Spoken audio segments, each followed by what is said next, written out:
Hello, good evening Tribuners. Welcome back with me Mutiara in Indonesian News of Tribun Lampung.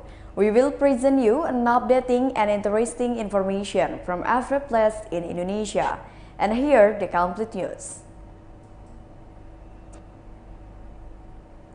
The first news comes from Medan. Two students lied about their confession being ambushed by the police. The student who admitted that he was grabbed and kicked by a member of the traffic police at the Medan City Resort Police gave an explanation of what happened to him. Ridwan, a motorcycle rider who fell down, admitted that he was not kicked and grazed by a police officer but instead hit a vehicle in front of him. After hitting him, he immediately fell. However, he admitted that he was being chased by the police from the Diponegoro intersection of the Medan Major official residence because his friend Tegar was not wearing a helmet. Ridwan's parents, Khairuddin Siregar, also admitted that they were relieved to know that their son had fallen on the asphalt after seeing the CCTV footage. After seeing it, it was suspected that his son's leg had collided with another motorcyclist.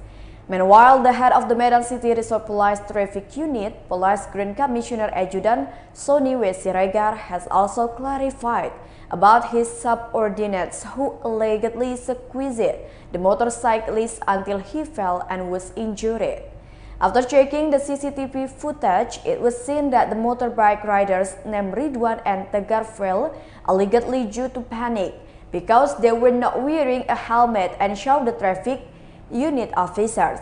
At that time, Ridwan hit a motorcycle in front of him, while the members of the traffic unit were right behind him after falling and being left by the traffic police who were chasing them. The two drivers were immediately taken by officers to the hospital for treatment of the abrasion they suffered. Previously, a traffic unit officer who was said to be riding a white Yamaha Vino motorbike was said to have grabbed the motorbike and then fled. This incident took place on General Sudirman Street, or to be precise, in front of the patrol sub-unit post and the police guard at the big city resort of Medan. The two victims are Ridwan and Tegar, who are 17 years old, the resident of Sutrisno Street and resident of Gorilla Medan Street.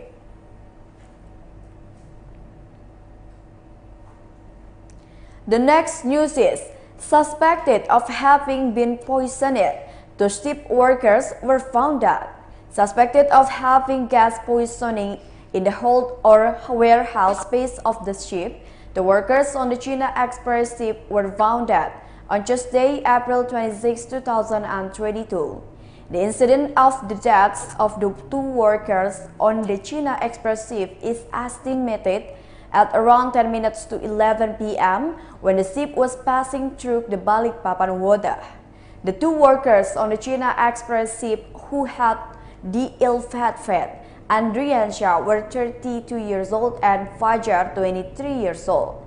The head of the National Search and Rescue Agency took the head of the Ops section of the Balikpapan National Search and Rescue Agency, Basri, said that his party received information from employees of the company that oversees the ship precisely at 10 minutes past 11 p.m. So thus, the workers are entering the ship's hold to pick up pipes for aeration. Long awaited, both Andriansha and Fajar never showed their nose. Apparently, after being investigated, the two victims fell unconscious.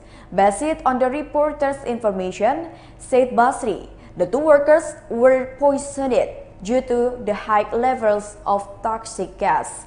Basri added that his party arrived at the scene at around 20 minutes past 12 a.m. and immediately carried out evacuation efforts for the two workers. An hour later, Basri said his party managed to find Fajar's body, which was lying dead, and 10 minutes past, Andriansha was also found in a lifeless condition. However, it has not been confirmed that the cause of death for the two workers was caused by poison gas or something else. So far, the police have not issued an official statement. The next news is, The perpetrators of buying and selling endangered protected animals are detained by the police. A 31-year-old resident of Baleendah, ES, was arrested by the police for selling and buying a protected rare animal, namely the yellow-crested parrot. The head of the Bandung Resort Police, Grand Commissioner Kusworo Wibowo, explained that the disclosure of the case started with information from members of the public that there was an illegal trade in the protected animals. As for the evidence that was secured, namely 35 panibar parrots and 2 parrots. In addition, the police also secured a smartphone that was used for transaction communication. Kusworo revealed for his action, the suspect was charged with Article 40 Janto 21 of Law No. 5 of 1990 concerning the conservation of natural resources and snared with a maximum sentence of 3 years in prison with a maximum fine of 100 million rupiah.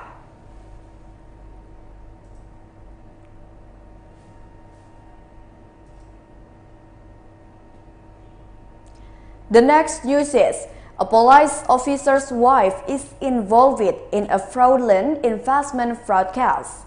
The wife of a police officer who served in Mamasa, West Sulawesi province, identified as TS, was involved in fraudulent investment fraud, which is estimated to have caused a loss of 4 billion rupiah. As a result, this 21-year-old woman was forced to deal with the law. She is currently being detained at the Turikale Sector Police for investigation. The police chief of the Turikale Sector Police, Police Commissioner Ridwan Sainong, said this case was revealed due to a report from one of the victims who lived in Turikale district. According to the agreement, the profits from the investment will be paid within the agreed time frame. Ridwan added that the victim negotiated by visiting TS house in Nusa Idaman, but not finding a common ground, the victim finally reported it to the Turikale Sector Police.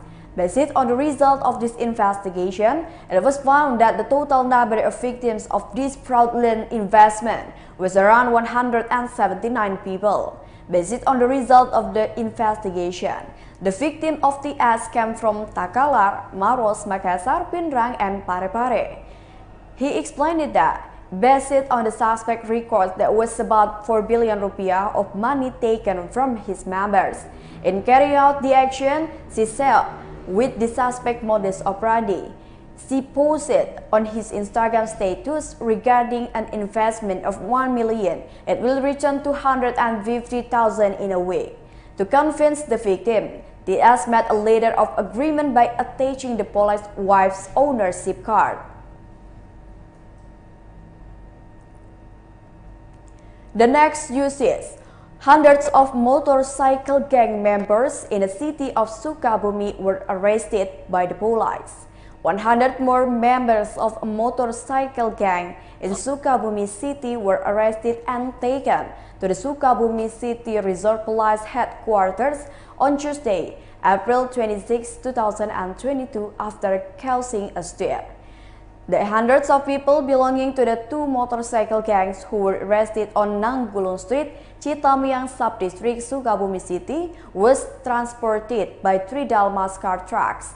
According to tribunjabar.id, when they arrived at the Sukabumi City Resort Police headquarters, they were searched and stripped naked until they were examined. Sukabumi City Resort Police Chief Police Grand Commissioner Adjutant Zainal Abidin said they were arrested in the Citamiang area of Sukabumi City. Of the 127 teenagers who were arrested, there were 13 of them women who were involved. In the future, his party will anticipate creating conduciveness in the community to create a sense of security and comfort in the community.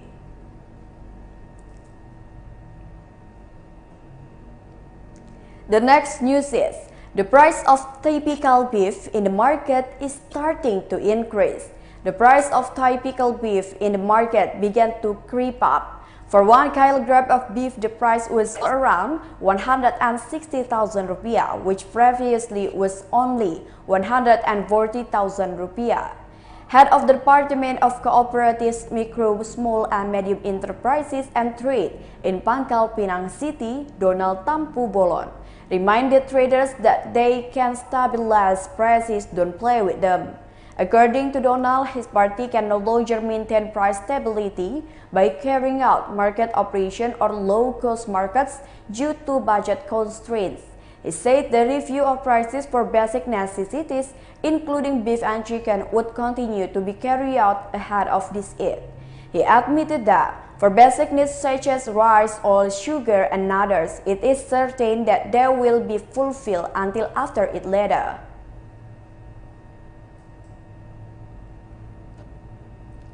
The last news is palm oil prices in Aceh Singkil experience a decline.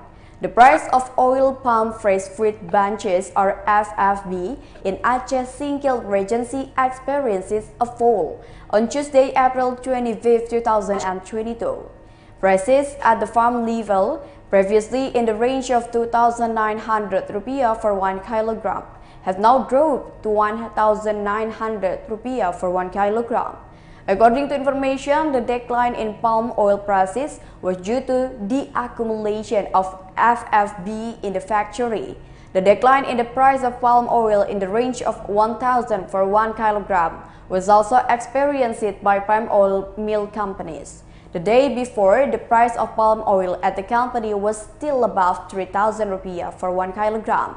However, after the decline, the price of palm oil is in the range of 2,000 rupiah for 1 kilogram. The sudden fall in the price of palm oil shocked the people of Aceh Singkil, who almost 70% depend on oil palm farming for their livelihood.